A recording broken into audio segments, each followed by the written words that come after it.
We are back, and we're talking about what I think is a touchy subject for a lot of men, and that is hair loss. We're talking about how to treat it. Dr. Paul McAndrews is here. We've included his patient, David Grant, who's here. Welcome, David. Welcome. It's good to have you here. We're going to get into the procedures that you've faced, but we're talking about some of the treatments now that you can we can look at before we consider going into transplant, right? Which would be what? Okay, well, think of, remember, male pattern hair loss is an aging process that we all get, and it gets worse as you get older, not better.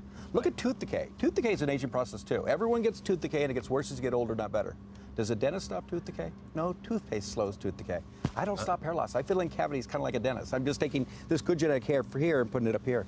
The medical therapies are like my fluorinated toothpaste. So the two medical therapies that out there are Rogaine, which was the first FDA-approved medication, and Propecia. And those, you think of it like toothpaste. When's the best time to start brushing your teeth? Early, before you don't, before you have much tooth decay. Same thing with male pattern hair loss.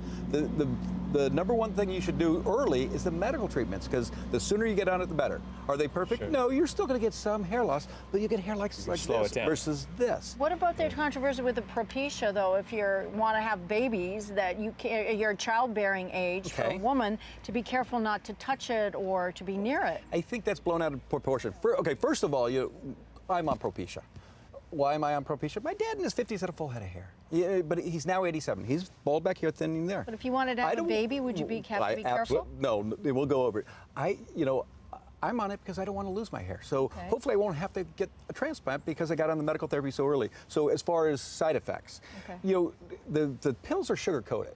So a woman that's pregnant could touch these tablets all day long. They can't touch crushed tablets. That's why I'm saying it's overblown. I see, okay. Now, a man taking it is absolutely no risk to the female getting pregnant. I've had many a male get their wives pregnant. Okay. All right, let's jump in. I want to hear David's story because you've gone down this road. Did you first of all try, like Doctor was saying, you went to use the medical, the medicine side and topical stuff? Right, and tried it for a couple years. It probably slowed down some of my growth, but I was still getting hair loss. Right. And Dr. McAndrews and I met a couple times. It took me a couple of years after I met with him, because I'm like, okay, if we go down this road, am I going to look like somebody who's got hair plugs? Is this going to work? I mean, this is like when you do it, you do it. And I finally, after talking with him, checking on him and all of that, decided to do it. So we have before and after photos that we'll share with our audience, and I want you to take us through your thought process as you went into this procedure and what it was like for your experience. Well, I was definitely had a lot of fear. Yeah. And the doctor... wow, that's a big difference, by the way. Yowie. And the doctor went over the whole procedure, what's going to happen, how long it's going to take, what they give you, and all of that. And you show up to the office, they give you a little something. There is a shot that you get taken, a Versed, I believe it is. And the fear, after going through the whole process, for me, it took about 4 hours. And once you start to heal, you're sitting there, you really don't feel it. There is no pain. You get some Novocaine in the top of your head, and they're working away, and you could have an iPod on. You could, you could be reading. Watching a movie. Yeah. You could watch Groundhog Day over and over and over again if you want. How long before you then saw results? I was, I think, an early sprouter, and it was about 3 months when I went back and we started to see the first hairs. That is, what typically you don't, I say usually at a week patients love me because they can't tell no one can tell they've had a transplant. At 4 months they hate me because no one can tell they've had a transplant. At 6 months is where I start redeeming myself. That's where patients say, hey, it's starting to look good, but it's a full year before you see the full density come in. Right. So is your hair going to be getting denser as time goes on? Yes. Yes? Yes, I'm at right now 4 months. 4 months, okay. For my last procedure. Wow, it looks amazing. Yeah. And natural. Can you do, so you're grafting, what you're doing is you're actually grafting from a donor section? Yes. And that is being replaced in the area of need? I liken myself to a glorified farmer.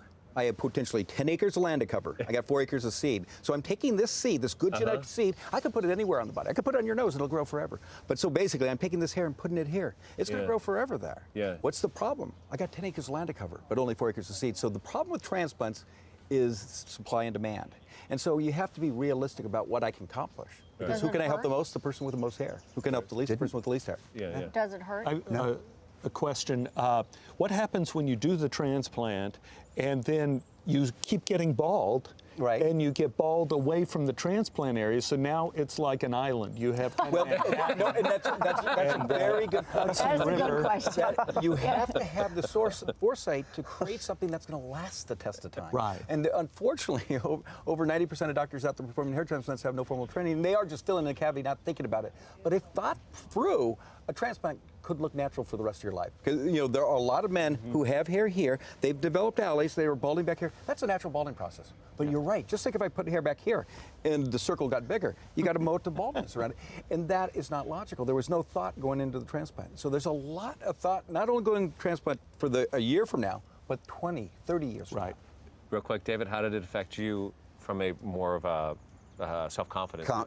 Big build booster. After seeing those pictures, and then just at some point I went, okay, I just am not happy with the way I look, and I want to try it. It has been a huge, just every day to look in the mirror, and at least I know I feel better, I look better, I'm more confident. Awesome. Thank you so much for look coming great. and sharing your story. Thank you, doctor, for this. Thank you, You're welcome. doctor. Thank you. Answering a lot of questions, hopefully, for our viewers. More information, by the way, on Dr. McAndrews on his website, which is hairgrowthdoctor.com. Hairgrowthdoctor.com. It's there. Up next, Debbie. Hi guys, don't go anywhere because when we come back, I'm going to show you spring's hottest fashions and shoes at really reasonable prices.